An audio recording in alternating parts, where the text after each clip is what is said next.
अस्सलामुअलैकुम dear student, आज हम के क्लास 8 का नए चैप्टर शुरू करेंगे और इस चैप्टर का नाम है कंपाउंड प्रोपोर्शन। तो और ये चैप्टर नंबर 4 है। तो आप चैप्टर नंबर 4 के लिए इंट्रोडक्टरी एक क्लास हम लेते हैं और वो है कंपाउंड प्रोपोर्शन।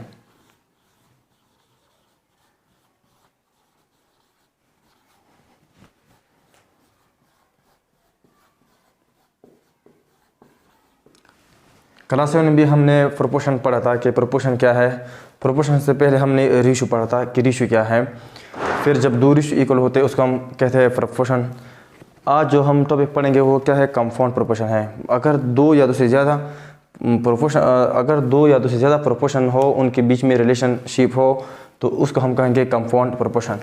तो सबसे पहले हम पढ़ते हैं रेशियो की रेशियो क्या है, फिर इसके बाद प्रोपोर्शन, फिर इसके बाद हम कंपाउंड प्रोपोर्शन और इसका जनरल फार्मूला हम पढ़ेंगे। तो सबसे पहले हम पढ़ते हैं रेशियो की रेशियो क्या है। तो याद रखिए रेशियो एक क्या है, कंपैरिजन है।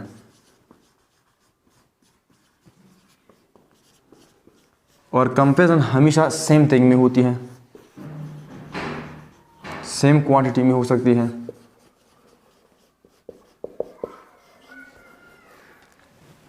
मतलब ऐसे क्वांटिटी जिसके यूनिट क्या हो, सेम हो। मिसाल के तौर पर अगर मैं एक स्टूडेंट, उसका नाम है आदिल और दूसरा नाम है बिलाल, दो स्टूडेंट है। अगर मैं ये ले लूँ, अगर इसके बीच में कंपैरिजन करता हूँ तो या तो मैं इसके बीच इन दोनों के बीच में जब कंपैरिजन करूँगा तो या इसकी हाइट लूँगा, तो इसकी भी मैं हाइट लूँगा। अगर मैं इसका वेट लेता हूँ तो इसका भी मैं क्या लूँगा, वेट लूँगा। इस तरह अगर मैं इसका कॉलर लेता हूँ तो इसका भी मैं क्या लूँगा, कॉलर लूँगा।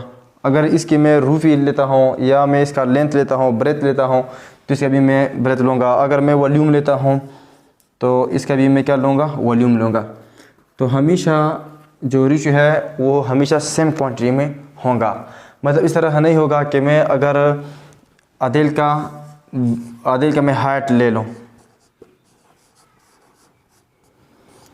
और बिलाल का मैं क्या ले लूँ, बिलाल का मैं ले लूँ कॉलर, तो इनके बीच में आप कंपैरिजन नहीं कर सकते। और कंपैरिजन हमेशा दो या दो से ज़्यादा चीज़ों में हो सकता है। कंपैरिजन 2 और मोर थिंग्स में हो सकता है। अगर मैं सिंपल सिर्फ आदिल ले लूँ या सिर्फ बिलाल ले लूँ, अगर मैं सिर्फ बिलाल ले लूँ तो अब इसका मतलब क्या होगा, मैं ये नहीं कह सकता कि अब अगर मैं बिलाल ले लूँ, या मेरे पास एक स्टूडेंट है और ये बिलाल है, अब मैं कुछ भी नहीं कह सकता कि बिलाल छोटा है बड़ा है, ये मैं नहीं कह सकता। बिलाल का वज़न ज़्यादा है, बिलाल का वज़न कम है, ये मैं नहीं कह सकता जब तक मैं दूसरा स्टूडेंट ना ले लूँ। या बिलाल का एज इतना है, इससे इतना ज़्यादा है, जब तक मैं दूसरा स्टूडेंट ना ले आऊँ तो तब तक मैं नहीं कह सकता कि बिलाल कितना बड़ा है या कितना छोटा है या बराबर है। तो कंपैरिजन के ज़रूरी है कि दो या दो से ज़्यादा चीज़ें हो। दूसरा, कंपैरिजन हमेशा सेम थिंग में हो सकती है। इस तरह नहीं हो सकती कि आप एक ले ले लेंथ और दूसरा ले ले टाइम, तो आप इस तरह नहीं कर सकते। या आप एक कार का आप स्पीड ले लें और दूसरी गाड़ी का आप क्या ले लें, मास, या जिसको हम वेट भी कहते हैं, मास ले लें। तो ये आप नहीं कर सकते हैं जब तक दोनों क्वांटिटी का यूनिट क्या ना हो, सेम ना हो। स्पीड का जो यूनिट है वो मीटर पर सेकंड है और मास का है केजी, किलोग्राम। तो इस वजह से आप इसका कंपैरिजन नहीं कर सकते। तो सबसे पहला कंपैरिजन क्या है, कंपैरिजन हमेशा हम करेंगे दो या दो से ज़्यादा सेम क्वांटिटी में। और दूसरा है कि कंपैरिजन के लिए दो या दो से ज़्यादा चीज़ें होनी चाहिए। अब हम ये पढ़ते हैं कि रेशियो हमारे पास क्या है। रेशियो भी एक कंपैरिजन है। अब कंपैरिजन तो इस तरह भी हो सकता है कि मैं लिख लूँ 5 इज़ ग्रेटर देन 3, या कंपैरिजन इस तरह भी हो सकता है कि 5 is less than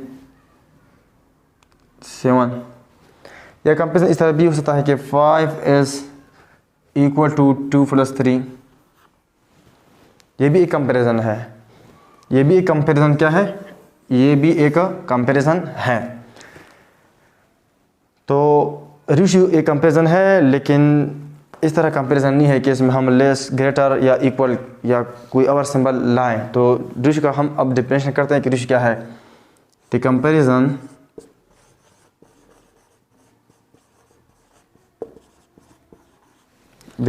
of two numbers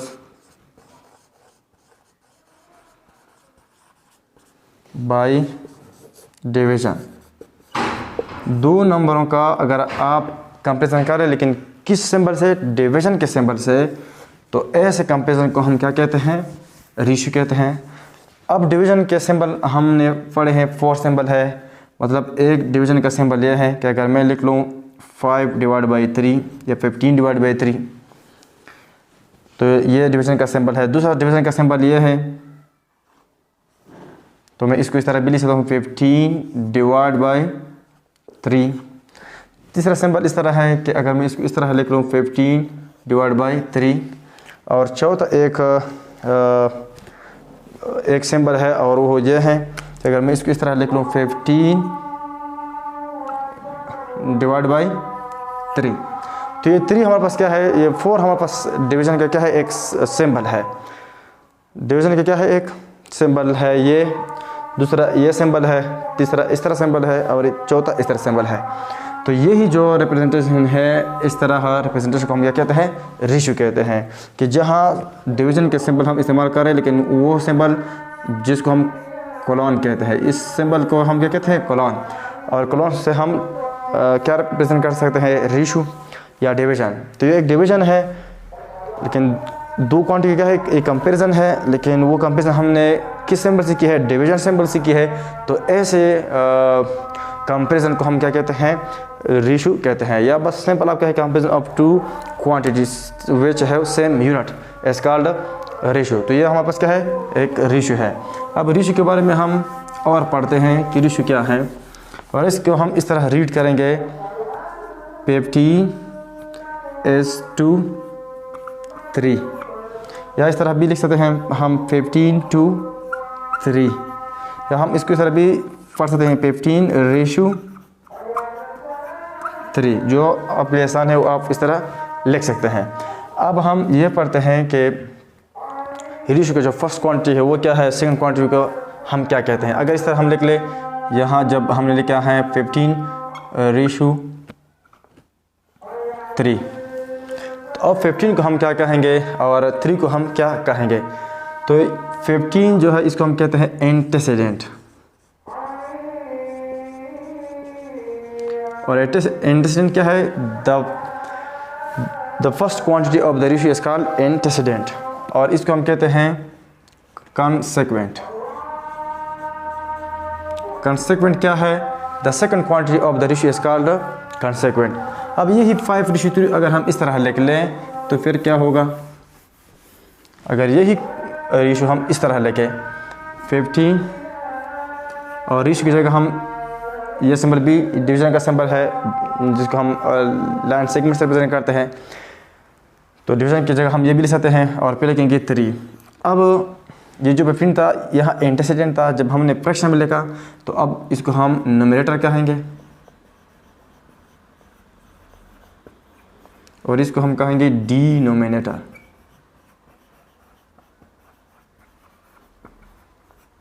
तो असल में रेशियो ऑफ फ्रैक्शन एक ही चीज़ है, लेकिन इसका जो सिंबॉलिकली रिटर्न फॉर्म है वो क्या है, डिफरेंट है। तो इसको हम क्या कहते हैं, रेशियो। तीसरा क्या है, अगर हम ratio have no unit, ratio have no unit, यहाँ रेशियो क्या है, रेशियो हैव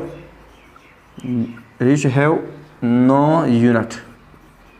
रेशियो कोई भी यूनिट नहीं रखता। किस तरह, अगर मैं लिख लूँ कि 15 kg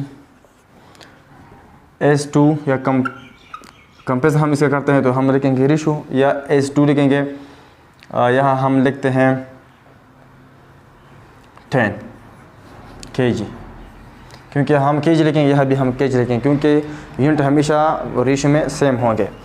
अब इसको हम क्या करते हैं, सिंप्लीफाई करते हैं। तो यहाँ 15 और 10 5 पे डिवाइड होते हैं, तो हम इधर लिखेंगे 15 kg डिवाइड बाई 5 और फिर लिखेंगे 10 kg डिवाइड बाई 5 kg। तो यहाँ kg कैंसिल होंगे, kg यहाँ भी kg होगा, kg कैंसिल होंगे, 5 1 ज़र 5 5 3 ज़र 15 और फिर रेशियो लिखेंगे 5 1 ज़र 5 5 2 ज़र 10। तो ये क्या है 3:2 है और इसका कोई यूनिट भी नहीं है, तो इसको हम कहते हैं रेशियो। और रेशियो है नो यूनिट, रेशियो कोई भी यूनिट नहीं रखता। अब अगर इस तरह आ जाए तो फिर हम क्या करेंगे, आइए हमारे पास रेशियो है, अगर हम लेके 5 kg और इधर लेके 15 या हम लिखते हैं 500 g ग्राम, तो इसके बीच में रेशियो है, अभी तक ये रेशियो नहीं, क्यों, यहाँ इसका यूनिट क्या है सेम नहीं है, तो फिर हम क्या करेंगे इसका यूनिट हम सेम करेंगे। तो यहाँ है 5 के जो है के का मतलब है केलू, और केलू हमारे पास एक लैटिन वर्ड है और इसका मीनिंग है, यानी केलू का मीनिंग है मीन है 1000। तो एक लैटिन वर्ड है और इसका माने क्या है 1000। तो के की जगह हम लिख सकते हैं 1000 और फिर लिखेंगे ग्राम और फिर लिखेंगे रेशियो और फिर लिखेंगे 500 g। अब इसके यूनिट सेम है, तो इससे ये जो कंपेरिजन है इसको हम क्या कहेंगे, रेशियो कहेंगे। तो अब ये आ जाएगा 0 0 0 1 multiply by 5 5000 g ratio 500 g। तो अगर मैं दोनों को 100 g पे डिवाइड करूँगा तो यहाँ जी कैंसिल और 100 कैंसिल, यहाँ भी 100 कैंसिल, तो यह आ जाएगा 50 और 5। फिर इसको मैं और भी सिम्प्लीफाई कर सकता हूँ, अगर मैं इसको 5 पे डिवाइड करूँ तो 5 10 ज़र 50 और 5 1 ज़र 5, तो ये क्या है 10:1। तो यहाँ पास क्या है एक रेशियो है। तो रेशियो के लिए ज़रूरी है कि आप यूनिट को क्या करेंगे सेम करेंगे, अगर सेम नहीं है, इस तरह अगर आ जाए कि 3 आवर 45 सेकंड, तो यहाँ आवर है यहाँ सेकंड है, इसका हम कंपेरिजन नहीं कर सकते हैं, तो हम क्या करेंगे इसका हम यूनिट सेम करेंगे। तो यह आ जाएगा 3 और 1 जो 1 घंटे में 60 मिनट होता है, तो हम लिखेंगे 60 मिनट, लेकिन यहाँ तो सेकंड है, इसको हम सेकंड में चेंज करेंगे 360 और 1 मिनट में 60 सेकंड होते हैं। तो अब इसको हम मल्टीप्लाई करेंगे, फिर इसके बाद इसको हम सिंप्लीफाई कर सकते हैं। तो ये आ जाएगा 3 multiply by 60 multiply by 60 3600 second आ जाएगा और ये आ जाएगा 45। अब इसके बाद आप कैंसिल कर सकते हैं कि आप इसको 15 पे भी कैंसिल कर सकते हैं और 9 पर भी 9 5 ज़र 45 9 4 ज़र 30 0 0, फिर 5 और 5 1 ज़र 5 5 8 ज़र 40 0 8:1। तो ये क्या है इसका रेशियो है। तो रेशियो के लिए ज़रूरी है कि आप हमेशा क्या सेम करेंगे, यूनिट सेम करेंगे। अब दूसरा ये है कि रेशियो अगर मैं इस तरह लिख लूँ A:B और इधर फिर लिख लूँ B:A, तो ये आपस में क्या है इनवर्स रेशियो है। अगर मैं लिख लूँ 2:3 और फिर लिख लूँ 3:2 तो ये इसका क्या है इनवर्स रेशियो है। तो ये था रेशियो के रेशियो क्या है। अब हम आते हैं प्रोपोर्शन पर कि प्रोपोर्शन क्या है। तो प्रोपोर्शन क्या है, प्रोपोर्शन को बाज़ दफ़ा हम वेरिएशन भी कह सकते हैं और इसका सिंबल क्या है 2 टाइम क्या लिख लो रेशियो। प्रोपोर्शन को समझाने के लिए हम एक एग्जांपल ले आते हैं। मिसाल के तौर पर यहाँ पास एक है 12 और एक है 8 और यहाँ एक रेशियो है 24:16। ये दो क्या है रेशियो हैं। अब इस रेशियो को मैं सिम्प्लीफाई करता हूँ तो 4 पे हम डिवाइड करेंगे 4 3 ज़र 12 4 2 ज़र 8।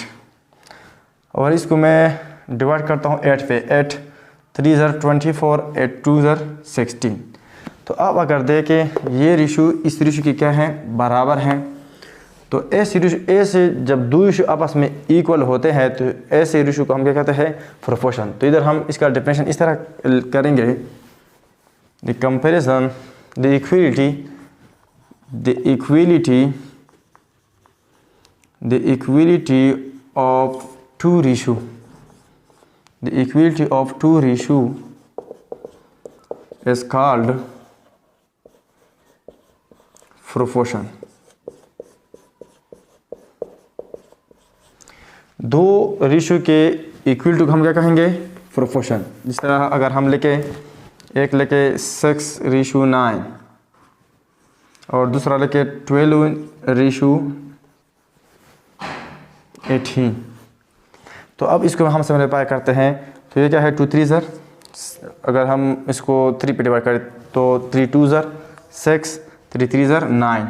अगर इसको डिवाइड करें 3 4 ज़र 4, अगर इसको हम 4 पे डिवाइड करें 6 पर तो 6 2 ज़र 12 और 6 3 ज़र 18। तो ये रेशो आपस में क्या है, इक्वल है, यानी 2:3 इक्वल टू 2:3। तो इसका मतलब है अगर ये इसका इक्वल है तो इसका मतलब है, अगर ये इसका इक्वल है तो इसका मतलब है कि ये भी आपस में क्या होंगे, इक्वल होंगे। अब जब दो रेशो आपस में बराबर होते हैं तो ऐसे रेशो को हम क्या कहते हैं, दो रेशो को प्रोपोर्शन। तो अब हम लिखेंगे 6:9 इक्वल की जगह हम क्या लिखेंगे, अब प्रोपोर्शन, क्योंकि दो रेशो क्या है, आपस में इक्वल है। तो 12:18। तो जब दो रेशो आपस में इक्वल होते हैं इसको हम क्या कहते हैं, प्रोपोर्शन। अब ये प्रोपोर्शन के क्या है, इसको हम कहते हैं मीन और इसको हम कहते हैं एक्सट्रीम। और ये जो 6 और 18 है इसको हम कहते हैं एक्सट्रीम। और ये एक लॉ है प्रोपोर्शन का कि product of mean equal to product of extreme. Proportion में हमेशा प्रोडक्ट ऑफ मीन इक्वल होते हैं प्रोडक्ट ऑफ एक्सट्रीम में। तो प्रोडक्ट ऑफ मीन क्या है, 9 × 12 इक्वल टू 6 × 18। तो 9 2 ज़र 8, 9 2 ज़र 18, 1 चला गया, 9 1 ज़र 9, 1 8 करो 10, 108। और यहाँ 6 8 ज़र 48, 6 1 ज़र 6, 4 8 करो 10। तो यहाँ हमेशा प्रोपोर्शन में लेफ्ट और राइट इक्वल होंगे, यानी प्रोडक्ट ऑफ मीन, प्रोडक्ट का मतलब है कि जब दो नंबर को हम मल्टीप्लाई करते हैं जो इसका रिजल्ट आता है इसको हम प्रोडक्ट कहते हैं। तो उसका प्रोडक्ट हमेशा क्या होंगे, सेम होंगे। प्रोपोर्शन में हमेशा प्रोडक्ट ऑफ मीन इक्वल होंगे प्रोडक्ट ऑफ एक्सट्रीम के। तो प्रोपोर्शन हमारे पास क्या है, एक अगर आप देखें इक्विवेलेंट फ्रैक्शन है, मतलब अगर इस तरह हम लेके 2/3 ये एक फ्रैक्शन है। किसी भी फ्रैक्शन को अगर हम एक ही नंबर से डिवाइड करें या मल्टीप्लाई करें तो रिजल्ट में जो फ्रैक्शन हमें आएगा उसको हम क्या कहेंगे, इक्विवेलेंट फ्रैक्शन। मतलब अगर इसको मैं 2 से मल्टीप्लाई कर लूँ, इसको भी हम 2 से मल्टीप्लाई करेंगे, यानी हमने 2/3 को एक ही नंबर से मल्टीप्लाई किया तो ये आ गया 2 2 ज़र 4 और 4 3 ज़र 3 2 ज़र 6। तो इसका मतलब क्या है कि 2:3, मतलब इस तरह हम लिख सकते हैं कि 2:3 इक्वल टू 4:6, ये बराबर है। अब इसकी जगह हम लिख सकते हैं कि जब दो फ्रैक्शन हमारे पास, जब दो रेशो, फ्रैक्शन का मतलब है रेशो, अब इसको मैं इस तरह लिख सकता हूँ, ये इक्वल है आपस में। अब इसको मैं इस तरह लिख सकता हूँ 2:3 इक्वल टू 4:6। जब दो रेशो आपस में इक्वल होते हैं तो इसको हम कहते हैं कि ये हमारे पास क्या है, प्रोपोर्शन है। तो इसको हम प्रोपोर्शन सिंबल लिखेंगे, 4:6 लिखेंगे। फिर हमने ये भी पढ़ा है कि प्रोडक्ट ऑफ मीन बराबर हो सकते हैं प्रोडक्ट ऑफ एक्सट्रीम के हमेशा। तो 3 4 ज़र 12 और एक्सट्रीम 2 6 ज़र 12, तो बिल्कुल इक्वल हो गया। तो इसको हम कहते हैं प्रोपोर्शन। फिर प्रोपोर्शन 2 टाइप्स के है, एक है डायरेक्ट प्रोपोर्शन और एक है इनवर्स प्रोपोर्शन। एक है डायरेक्ट वेरिएशन या डायरेक्ट प्रोपोर्शन और दूसरा क्या है, और दूसरा है इनवर्स प्रोपोर्शन। तो प्रोपोर्शन 2 टाइप है, अगर एक क्वांटिटी को हम बढ़ा रहे हैं दूसरा भी बढ़ती है, या अगर हम एक क्वांटिटी को कम करते हैं दूसरा भी कम होते हैं तो इसको हम कहते हैं डायरेक्ट प्रोपोर्शन।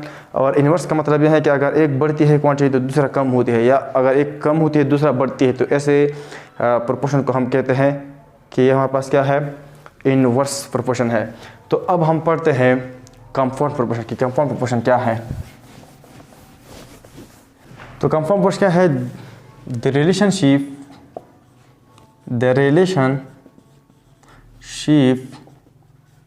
बिटवीन टू और मोर प्रोपोर्शन हमने पढ़ा कि प्रोपोर्शन क्या है, proportion is known as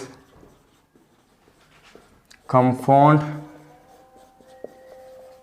proportion.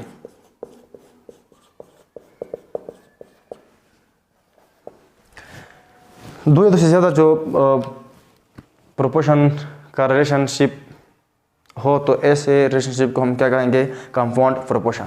Compound का मतलब ये है कि दो या दो से ज़्यादा। तो अब हम हमेशा एक डायरेक्ट प्रोपोर्शन है, एक इन्वर्स प्रोपोर्शन है। तो इसका जनरल फार्मूला हम सॉल्व करते हैं, फिर हम इस पे क्वेश्चन सॉल्व करेंगे। तो एक है डायरेक्ट प्रोपोर्शन। तो डायरेक्ट प्रोपोर्शन को हम हमेशा तो नहीं, लेकिन मोस्टली हम ऐसे एरो से शो करते हैं। ये हमारे पास क्या है, एक एरो है, और ये एरो का क्या है, टेल है, और ये एरो का क्या है, हेड है।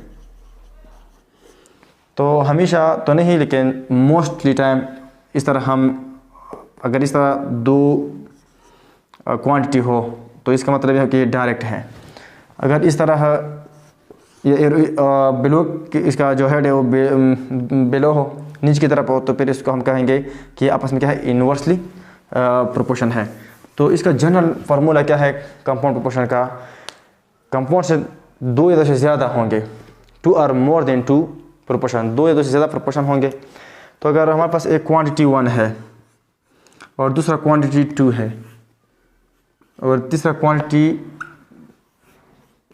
3 है, और ये हम इस तरह लिखते हैं ए बी, और फिर इधर हम लिख सकते हैं सी, फिर इधर हम डी लिखते हैं, और इधर ई, और इधर हम कोई अननोन क्वांटिटी जो हमें मालूम ना हो वो हम लिखते हैं। और हमेशा अननोन क्वांटिटी का ये जनरल फार्मूला है, बस जिस तरह बॉक्स में है वो मैं उस तरह लिखता हूँ। तो अगर जो क्वांटिटी ना मालूम हो उसके लिए हम हमेशा अपर वाला जो एरो है वो हम लिखेंगे, और अगर ये इसके लिए इसके साथ डायरेक्ट है तो हम डायरेक्ट लिखेंगे इस तरह, और अगर ये क्वांटिटी इस क्वांटिटी के साथ इन्वर्सली है तो हम इसको इस तरह लिखेंगे। अब इसके फार्मूले किस तरह हैं कि हमेशा टेल डिवाइड बाय हेड हम लिखेंगे। क्या लिखेंगे, टेल डिवाइड बाय हेड। मतलब ये यहाँ क्या है, x बाई सी है, तो यह हम लिखेंगे x बाई सी, और x क्या है, टेल है, और c क्या है, हेड है। फिर हम इस तरह इक्वल लिखेंगे। फिर ये हमारे पास टेल क्या है, a है, डिवाइड करेंगे d पर, फिर मल्टीप्लाई करेंगे, और ये हमारे पास क्या है, e है टेल, तो e लिखेंगे ऊपर, और b लिखेंगे डिनोमिनेटर में। तो हमेशा टेल वाले एलिमेंट आप नोमिनेटर में लिखेंगे, और हेड वाले एलिमेंट आप कहाँ लिखेंगे, डिनोमिनेटर में। तो ये हमारे पास क्या है, एक जनरल फार्मूला है किसका, कंपाउंड प्रोपोर्शन का। तो नेक्स्ट लेक्चर में हम क्वेश्चन सोल्व करेंगे। हम क्वेश्चन को इस फॉर्म में लिखेंगे, फिर हम हमेशा जो क्वांटिटी अननोन हो उसके लिए हम इस तरह एक एरो लिखेंगे कि जिसका टेल नीचे हो और हेड उसका ऊपर हो। अगर दूसरा क्वांटिटी उसके साथ डायरेक्ट हो तो वो भी हम उसके साथ इस तरफ लिखेंगे। अगर इसका इन्वर्स है तो हम नीचे लिखेंगे, मतलब उसका टेल ऊपर होगा, हेड क्या होगा, नीचे होगा। अगर ये इसके साथ डायरेक्ट है तो ये भी फिर हम इस तरह लिखेंगे जिस तरह हम ये लिखा है, तो इसका हेड मतलब ऊपर होगा। अगर ये इन्वर्सली है तो इसका हेड नीचे होगा। फिर यही फार्मूला हम इस तरह लिखेंगे कि ऊपर क्या होंगे, टेल होंगे, और नीचे क्या होंगे, हेड होंगे। मतलब इधर इस तरह हम लिखेंगे tail of arrow divide by head of